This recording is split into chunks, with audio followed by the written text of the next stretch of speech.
Hello everyone, welcome to GS question paper. GS question paper आज UP special होने वाला है।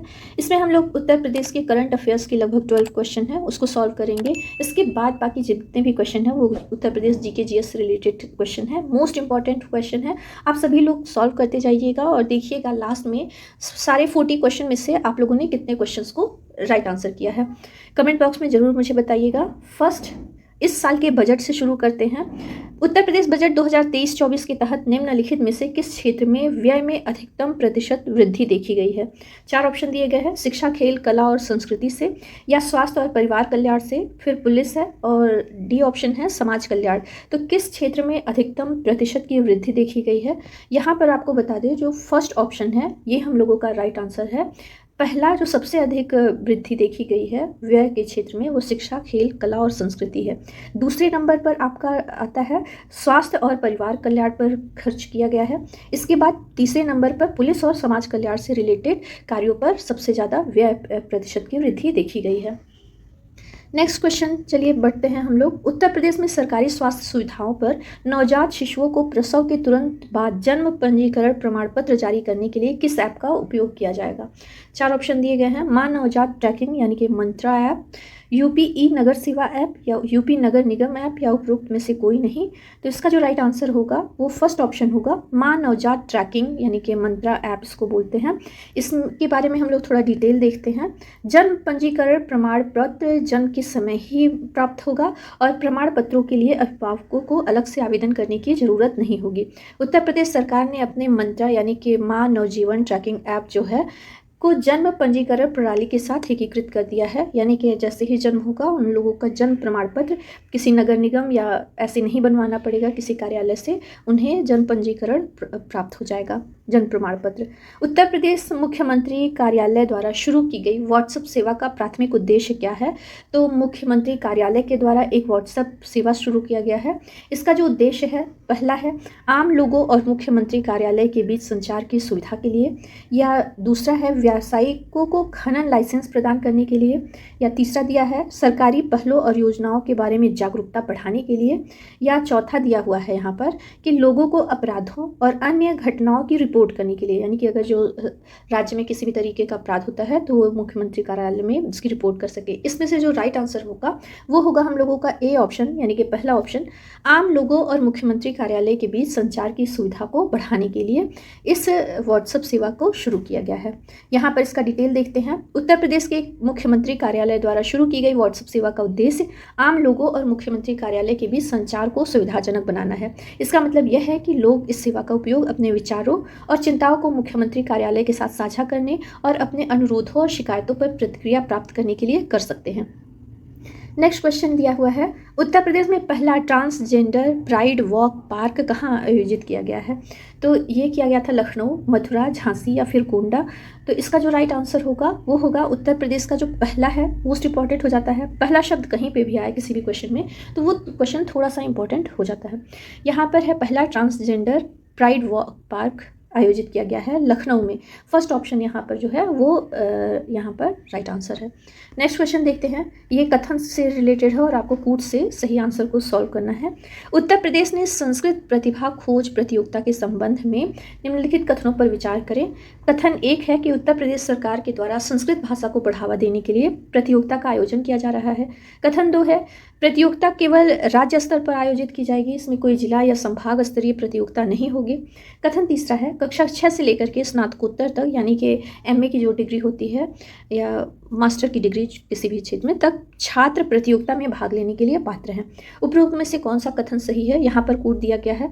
आपको बता दें जो पहला कथन दिया है संस्कृत भाषा को बढ़ावा देने के लिए प्रतियोगिता का आयोजन किया जा रहा है, एकदम सही है। तीसरा कथन जो दिया हुआ है 6 से लेकर के स्नातकोत्तर तक के छात्र प्रतियोगिता में भाग लेने के पात्र हैं, ये भी सही है। लेकिन कथन 2 जो है वो गलत है। क्यों है? क्योंकि इसमें दिया है केवल राज्य स्तर पर आयोजित की जाएगी, ऐसा नहीं है, ये जिला और संभाग स्तर पर भी प्रायोजित होगी। तो इसमें से जो राइट आंसर हो जाएगा 1 और 3, फर्स्ट ऑप्शन यहाँ पर जो है वो राइट आंसर है। नेक्स्ट क्वेश्चन देखते हैं, ये भी कथन से रिलेटेड है। जल जीवन मिशन के तहत उत्तर प्रदेश में जिलों की रैंकिंग के संबंध में निम्नलिखित कथनों पर विचार करें। कथन दिया हुआ है पहला, देश के हर घर में पाइपलाइन के माध्यम से पानी पहुंचाने में बुलंदशहर का पहला स्थान हासिल किया गया है। तो अभी सेंसस करवाया गया है वाटर बॉडीज़ का और वाटर से रिलेटेड, तो इस तरीके का क्वेश्चन भी मोस्ट इंपॉर्टेंट हो जाता है जल जीवन मिशन के तहत। उत्तर प्रदेश में जो ज़िले की रैंकिंग है उसमें बुलंदशहर पहला स्थान हासिल किया है, ये एकदम सही है, वो भी पानी पाइपलाइन के माध्यम से पानी पहुँचाने में। कथन दूसरा दिया हुआ है, जिले की रैंकिंग घरों में पानी की आपूर्ति के लिए ओवरहेड टैंक के निर्माण में उनकी प्रगति पर आधारित है। तो ये भी सही है कि जो रैंकिंग किया गया है वो ओवरहेड टैंक के निर्माण में और उनकी प्रगति पर आधारित है, ये भी दूसरा कथन भी यहाँ पर सही है। तीसरा कथन देखते हैं, जल जीवन मिशन रैंकिंग में मुजफ्फरनगर देश में चौथे स्थान पर है। तो पूरे देश में, पूरे इंडिया में जो है वो जल जीवन मिशन रैंकिंग में मुजफ्फरनगर जो है वो चौथे स्थान पर है। ये तीनों के तीनों ही पॉइंट सही हैं, इसलिए सी ऑप्शन यहाँ पर सही हो जाता है। कथन 1, 2 और 3 ये तीनों ही यहाँ पर सही हैं। नेक्स्ट क्वेश्चन देखते हैं, राष्ट्रीय सुरक्षा गार्ड के गांडीव 5 कार्यक्रम के दौरान हमने किस भारतीय शहर में मॉक ड्रिल देखी? तो गांडीव 5 या फिर न्यूज़ में आप लोग अभी हाल फिलहाल का है तो गांडीव वी कार्यक्रम हुआ है। ये किस शहर में हुआ है? तो वाराणसी, नोएडा, मुंबई या फिर लखनऊ। तो इसका जो राइट आंसर है ये मॉक ड्रिल किया गया है लखनऊ में। इससे रिलेटेड हम लोग फैक्ट देखते हैं, इस ड्रिल में राज्य पुलिस और राष्ट्रीय सुरक्षा गार्ड यानी कि NSG ये गांडीव 5 में शामिल थे और विधानसभा और लोक भवन में इसका जो है मॉक ड्रिल को किया गया है। प्राथमिक उद्देश्य है आतंकवादी हमलों का जवाब देने के लिए सेना की तैयारी को बढ़ाना, और दूसरा है यह अभ्यास सुरक्षा और आतंकवाद विरोधी तैयारियों को मजबूत करने के लिए राज्य की प्रतिबद्धता को रेखांकित करता है। नेक्स्ट क्वेश्चन हम लोग देखते हैं, उत्तर प्रदेश के किस स्थान पर नवपाषाणकालीन उपकरण पाए गए हैं? यहाँ पर अभी जितनी भी खुदाइयाँ चल रही हैं हाल फिलहाल में, तो सराय नाहर राय, प्रतापगढ़, मिर्ज़ापुर, सोनभद्र या उपरोक्त सभी, कौन सा है राइट आंसर? तो अभी हाल फिलहाल में किए गए खुदाइयों के आधार पर यहाँ पर जो चौथा ऑप्शन है उपरोक्त सभी, ये राइट आंसर है। सराय नाहर राय पहले से ही पता था, और मिर्ज़ापुर और सोनभद्र भी नवपाषाणकालीन के उपकरण पाए गए हैं। आइए इसका फैक्ट देखते हैं। प्रतापगढ़ जिले में सराय नाहर राय अपनी पाषाणकालीन बस्ती के लिए जाना जाता है, जो लगभग 6000 ईसा पूर्व की है। मिर्ज़ापुर जो है वो बेलन घाटी का घर है, जो कि बेलन घाटी आप लोग हिस्ट्री में पढ़े होंगे, उससे रिलेटेड कई क्वेश्चन आए हैं नवपाषाण से रिलेटेड। भारत में नवपाषाण काल के अध्ययन के लिए सबसे महत्वपूर्ण स्थलों में से है। सोनभद्र भी कई नवपाषाणकालीन स्थलों का घर है, जिसमें कोलडिहवा और महगरा शामिल है सोनभद्र में। बुंदेलखंड दक्षिणी उत्तर प्रदेश का एक क्षेत्र है जो अपनी नवपाषाणकालीन शैल कला के लिए जाना जाता है, यानी कि जो पत्थरों पर ये लोग आर्ट करते हैं उसके लिए जाना जा रहा है बुंदेलखंड। एक क्वेश्चन है, उत्तर प्रदेश के किस टाइगर रिजर्व को NTCA से संरक्षण सुनिश्चित बाघ मानक का दर्जा मिला है? तो पूरे देश में 4 मिले हैं, तो उसमें से एक उत्तर प्रदेश का है। तो किस टाइगर रिजर्व को? लखीमपुर खीरी, दुधवा, अमानगढ़ या पीलीभीत टाइगर रिजर्व? इसमें से जो राइट आंसर होगा वो होगा चौथा ऑप्शन, पीलीभीत टाइगर रिजर्व। इसको NTCA से संरक्षण सुनिश्चित बाघ मानक का दर्जा मिला हुआ है। आइए फैक्ट देखते हैं, उत्तर प्रदेश के पीलीभीत टाइगर रिजर्व को NTCA से कंजर्वेशन एश्योर्ड टाइगर स्टैंडर्ड्स का दर्जा मिला है। बाघों के संरक्षण, रखरखाव और बेहतर प्रबंधन के लिए देश के 6 बाघ अभयारण्यों को राष्ट्रीय बाघ संरक्षण प्राधिकरण यानी कि NTCA के द्वारा संरक्षण सुनिश्चित बाघ मानक, उसको इंग्लिश में बोलते हैं, फुल इसका शॉर्ट फॉर्म है CATS का दर्जा दिया गया है। ये जो शॉर्ट फॉर्म दिए गए हैं इसको भी आप लोग थोड़ा सा याद रखा करिएगा, क्योंकि अगर जो हाई लेवल पे आप लोग एग्ज़ाम दे रहे हैं तो मैक्सिमम क्वेश्चंस का शॉर्ट फॉर्म ही पूछा जाता है। औद्योगिक क्षेत्रों को विकसित करने के लिए उत्तर प्रदेश सरकार के अभियान के हिस्से के रूप में परिधान क्लस्टर पार्क कहाँ पर स्थापित किया जा रहा है? परिधान पार्क क्लस्टर, तो ये है आगरा, लखनऊ या फिर यमुना एक्सप्रेसवे और वाराणसी। चारों में से जो राइट आंसर होगा वो है पहला उत्तर प्रदेश का क्लस्टर परिधान पार्क, वो बनाया जा रहा है, विकसित किया जा रहा है। कहाँ पर? यमुना एक्सप्रेसवे औद्योगिक विकास प्राधिकरण में। इसके पहले इस विकास से अगर जो हम लोग देखें तो गौतम बुद्ध नगर जो है वो अब परिधान शहर के रूप में जाना जाएगा अगर जो ये विकसित हो गया तो। नेक्स्ट क्वेश्चन देखते हैं, उत्तर प्रदेश T20 लीग अभी 6-7 दिन पहले ही आयोजित हुआ है। 16 सितंबर को उत्तर प्रदेश का पहला T20 लीग खेला गया है, और इस पहले सीजन के फाइनल मैच में मेरठ मैवरिक्स को हराकर किस टीम ने खिताब जीता है? Meerut Mavericks, Kashi Rudra, green park stallions, Lucknow warriors. तो इसमें से जो राइट आंसर है वो है आपका काशी रुद्र। सेकंड जो ऑप्शन है ये जीता है कितने विकेट से, तो 7 विकेट से जीते हैं। और फाइनल जो है वो कब खेला गया है, तो 16 सितंबर को। और ये खेला कहाँ पर गया है, तो आपको बता दें ग्रीन पार्क स्टेडियम जो कि कानपुर में स्थित है, वहाँ पर खेला गया है इसका फाइनल मैच। विपणन वर्ष 2023-24 के लिए उत्तर प्रदेश में नई धान खरीद नीति के संबंध में निम्नलिखित कथनों पर विचार करें। यहाँ पर 4 कथन दिए गए हैं और इसमें से बताना है कि कौन सा कथन सही है। तो इसको हम लोग कूट की सहायता से सॉल्व करेंगे। तो कूट यहाँ पर नीचे दिए गए हैं, लेकिन हम लोग सीधे सीधे क्वेश्चन देखते हैं कौन क्या दिया है और सही क्या है और गलत क्या है। चलिए, फर्स्ट कथन दिया हुआ है, क्या सही है या फिर गलत है, इसको देखते हैं। आगामी विपणन वर्ष में सामान्य धान के लिए न्यूनतम समर्थन मूल्य, या जिसको एमएसपी बोलते हैं, 2203 रुपये प्रति क्विंटल है। ये कथन सही है या गलत, तो आपको बता दें ये कथन गलत है। गलत क्यों है, तो इसमें जो न्यूनतम समर्थन मूल्य यानी कि एमएसपी दिया हुआ है ये 2203 रुपये नहीं है, बल्कि ये है आपका 2183 रुपये है प्रति क्विंटल। दूसरा कथन दिया हुआ है, सरकार का जो लक्ष्य है 6 एजेंसियों के माध्यम से 70 लाख मीट्रिक टन धान खरीदने का है, तो ये आपका राइट आंसर है। 6 एजेंसियों के माध्यम से 70 लाख मीट्रिक टन खरीदने का लक्ष्य उत्तर प्रदेश सरकार ने रखा है। तीसरा कथन दिया है, किसानों को उनके धान का जो भुगतान है PFMS पोर्टल के माध्यम से 72 घंटे के भीतर किया जाएगा, तो ये भी आपका गलत है। थर्ड ऑप्शन, तीसरा जो कथन है, क्यों है, क्योंकि यहाँ पे 72 घंटे नहीं है बल्कि है 48 घंटे के अंदर इसको कर दिया जाएगा, यहाँ पे 72 नहीं होगा। कथन चौथा जो दिया हुआ है, लखनऊ, बरेली, सहारनपुर सहित कुछ जिलों के लिए खरीद की तारीख 1 अक्टूबर 2023 से 31 जनवरी 2024 तक है, तो ये आपका जो है चौथा कथन वो सही है। तो इसका जो कूट होगा वो होगा कौन सा कथन सही है, तो इसमें से आपका दूसरा कथन सही है और चौथा कथन 2 और 4। तो यहाँ पर जो हम लोग का राइट आंसर होगा वो होगा डी ऑप्शन, 2 और 4 सही है।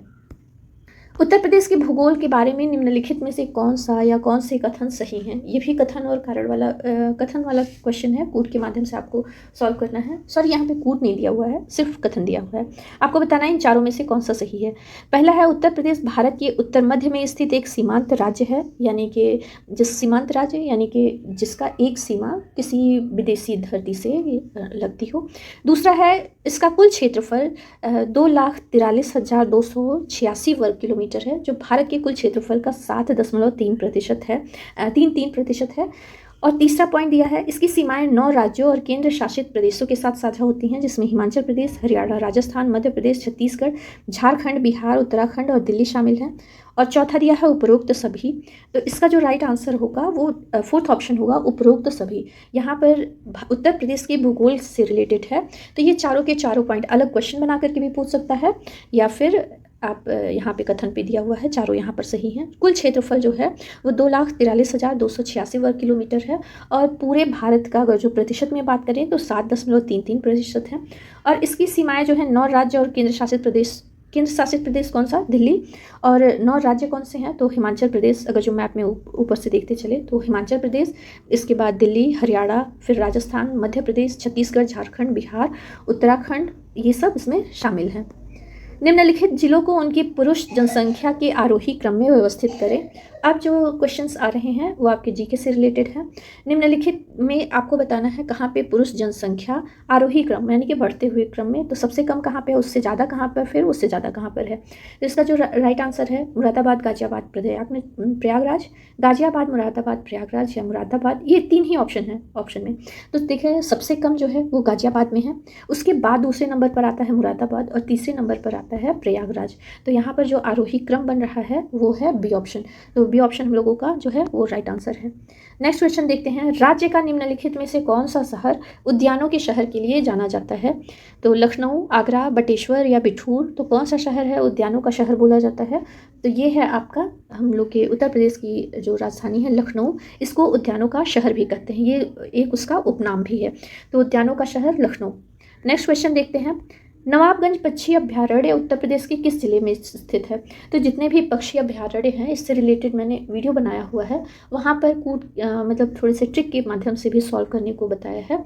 तो यहाँ पर देखते हैं नवाबगंज पक्षी अभ्यारण्य, और उस वीडियो में आप लोगों को पक्षी अभ्यारण्य, इनकी स्थिति कहाँ पर है, कब उनकी स्थापना हुई या उसको रामसर साइट में कब कन्वर्ट किया गया है, ये सारी डिटेल वहाँ पर आप लोगों को अवेलेबल है। दूसरा और कोई वीडियो आप लोगों को देखने को नहीं मिलेगा, मतलब सिर्फ वही आप देख लेंगे, उतना एग्ज़ाम के पर्पज़ से इनफ रहेगा।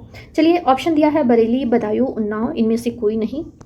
तो टिक लगाते हैं। नवाबगंज जो है, नवाबों को किसका शौक रहता है, तो नाव से घूमने का, मतलब नौकायान का, तो उन्नाव यहाँ पर जो थर्ड ऑप्शन है, इस तरीके से आप थोड़ा सा मतलब रिलेट करके याद रख सकते हैं। नवाबगंज यानी कि नवाबों को नाव से घूमने का शौक है, तो उन्नाव।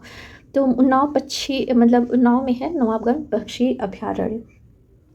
इसके बारे में एक और फैक्ट आपको बता दें कि नवाबगंज पक्षी अभयारण्य 2015 में इसका नाम बदल दिया गया है। नाम बदल करके क्या रखा गया है, शहीद चंद्रशेखर आज़ाद पक्षी अभयारण्य। तो अगर नवाबगंज ना करके अगर जो पूछा जाए आप लोगों से शहीद चंद्रशेखर आज़ाद पक्षी अभयारण्य कहाँ पर स्थित है, तो आप लोगों को बताना है कि ये उन्नाव में स्थित है। इसका पुराना नाम नवाबगंज पक्षी अभयारण्य। और इसकी स्थापना कब हुई थी नवाबगंज पक्षी अभयारण्य की, तो ये 1984 में इसकी स्थापना हुई थी। और इसको रामसर साइट का दर्जा भी प्राप्त है, तो इसलिए ये मोस्ट इंपॉर्टेंट है। नेक्स्ट क्वेश्चन देखते हैं। उत्तर प्रदेश के निम्नलिखित में से कौन सा जिला नेपाल के साथ सीमा साझा नहीं करता है? बलरामपुर, श्रावस्ती, कुशीनगर, लखीमपुर खीरी। इसका जो राइट आंसर होगा, तो कौन सा जिला नेपाल के साथ सीमा साझा नहीं करता है, तो वो है आपका कुशीनगर। बलरामपुर की भी सीमा नेपाल के साथ लगती है, श्रावस्ती और लखीमपुर खीरी, इन तीनों का। इसके साथ साथ कुछ और ज़िले हैं, जैसे कि पीलीभीत है और बहराइच है, श्रावस्ती है, बलरामपुर, सिद्धार्थनगर और महाराजगंज। उत्तर प्रदेश नेपाल के साथ 599.3 किलोमीटर की खुली लंबी सीमा साझा करता है, जो 7 जिलों से मिली हुई है। खुली सीमा मतलब इस तरीके से आपको वहाँ पर जाने के लिए किसी तरीके की परमिशन की ज़रूरत नहीं है। आप मतलब सीधे रोड क्रॉस करके या नदी पार करके आप जा करके मिल सकते हैं, क्योंकि कुछ जगह पे उनके मतलब भारत और नेपाल का जो सीमा है वो नदी से ही बांटा गया है। चलिए, नेक्स्ट क्वेश्चन देखते हैं। निम्नलिखित में से कौन सा उत्तर प्रदेश का रामसर वेटलैंड स्थल नहीं है? तो बखिरा वन्यजीव अभयारण्य, सांडी पक्षी अभयारण्य, पार्वती अर्गा पक्षी अभयारण्य या सुल्तानपुर राष्ट्रीय उद्यान। इसमें से राइट आंसर आप लोग गेस करिएगा। और अभी तक आप लोगों ने इतने क्वेश्चन में से, हम लोग का ये 18 नंबर का क्वेश्चन है, इसमें से कितने आप लोगों ने सही किए बताइए कमेंट्स के माध्यम से। और वीडियो अभी तक अच्छा लगा हो तो प्लीज़ लाइक करिए, शेयर करिए, और मेरे चैनल पर नए हैं तो सब्सक्राइब करिए। ऐसे ही मोस्ट इंपॉर्टेंट क्वेश्चंस के साथ आगे भी हम लोग मिलते रहेंगे।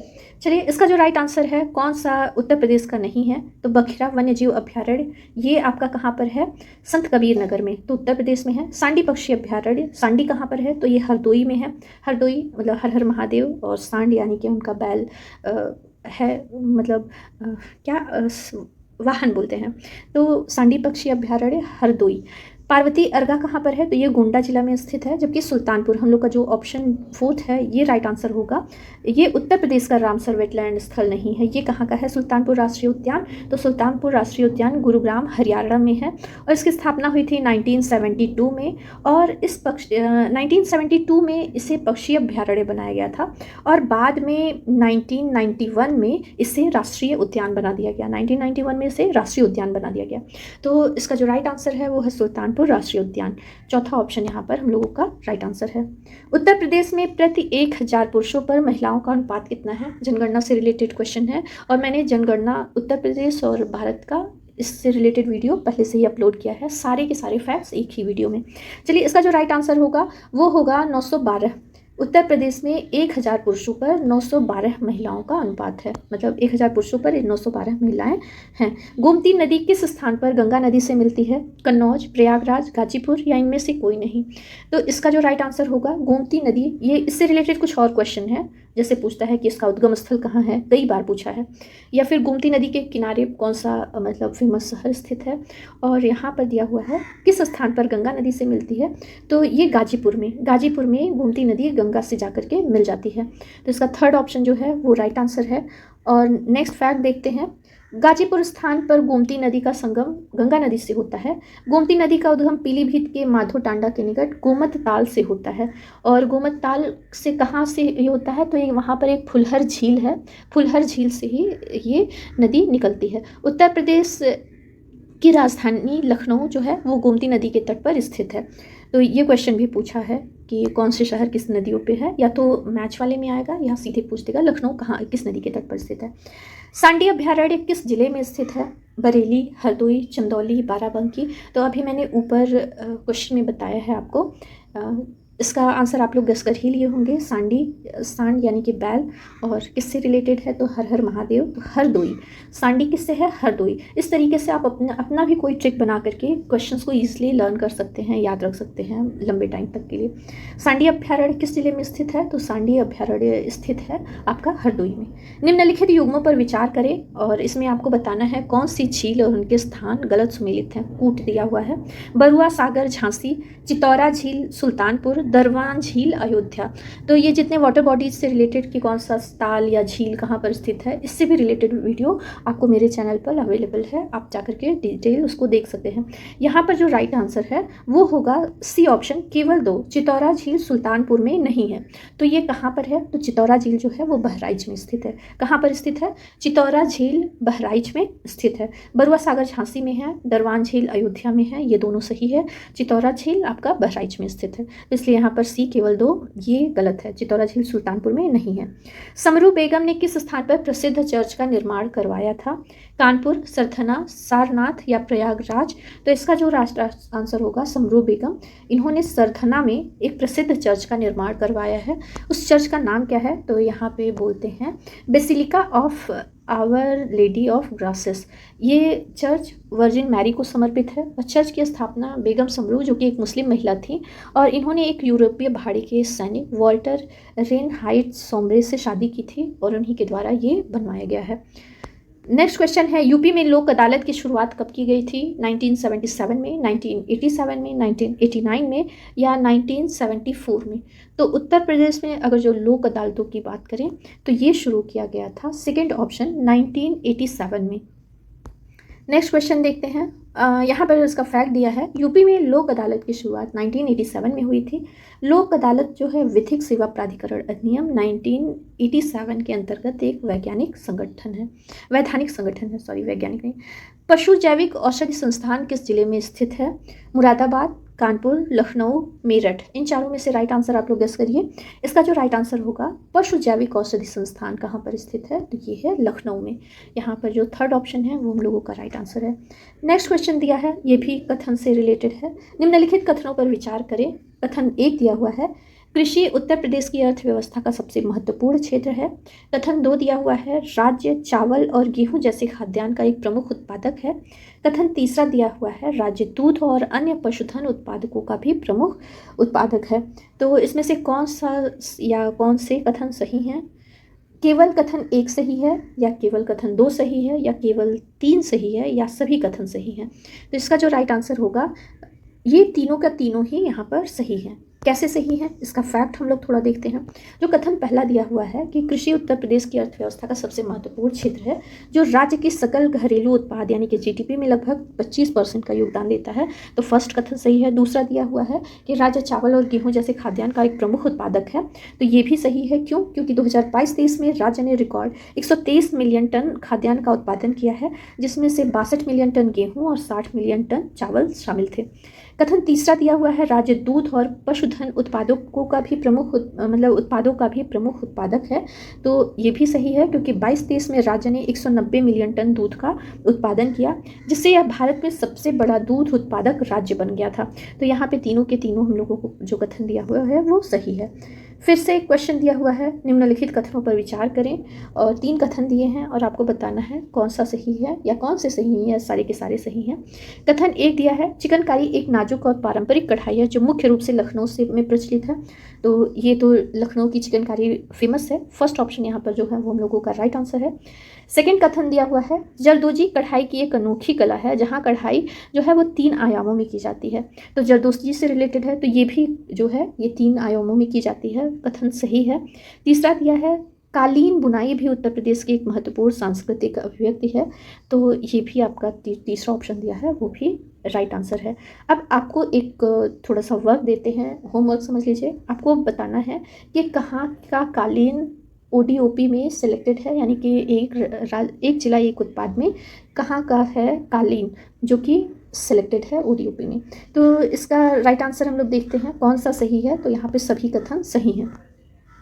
फिर नेक्स्ट दिया है निम्नलिखित युग्मों पर विचार करें, उद्योग दिया हुआ, स्थान दिया हुआ है और कौन सा युग्म सही है। इसमें से जो राइट आंसर होगा वो देखते हैं। डीजल लोकोमोटिव कार्य वाराणसी सही है। परमाणु ऊर्जा केंद्र नरौरा में स्थित है, ये भी सही है। भारतीय चमड़ा एवं रंगाई एवं जूता संस्थान कहाँ पर स्थित है, तो ये संस्थान आपका कानपुर में स्थित है। तो यहाँ पर 1, 2 और 3 तीनों सुमेलित है, इसलिए पहला जो है वो युग्म सही है।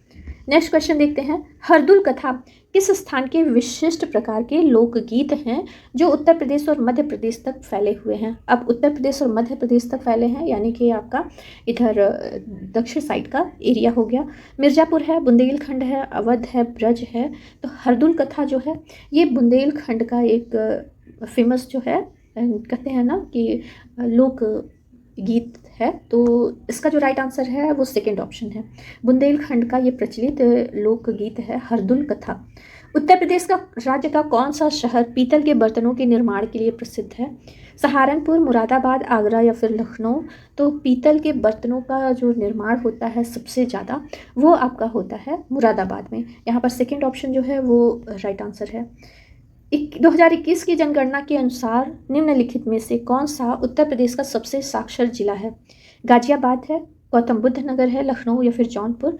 तो उत्तर प्रदेश का 2011 की जनगणना के अनुसार सबसे साक्षर जिला है आपका गौतम बुद्ध नगर। सेकेंड ऑप्शन यहाँ पर राइट आंसर है। इसकी साक्षरता दर की बात करें तो 80.1% यहाँ पर साक्षरता दर पाई गई है।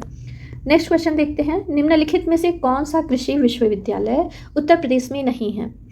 और इसमें से जो है वो राइट आंसर क्या होगा। बांदा कृषि एवं प्रौद्योगिकी विश्वविद्यालय, सरदार वल्लभ भाई पटेल कृषि एवं प्रौद्योगिकी विश्वविद्यालय, GB पंत है प्रौद्योगिकी कृषि विश्वविद्यालय, रानी लक्ष्मीबाई केंद्रीय कृषि विश्वविद्यालय। इसमें से जो राइट आंसर होगा वो होगा थर्ड ऑप्शन GB पंत जो कृषि एवं प्रौद्योगिकी विश्वविद्यालय है ये आपका उत्तराखंड में स्थित है। उत्तराखंड के GB पंत मतलब पंतनगर है वहाँ पर, तो वहाँ पर GB पंत कृषि एवं प्रौद्योगिकी विश्वविद्यालय स्थित है पंतनगर में।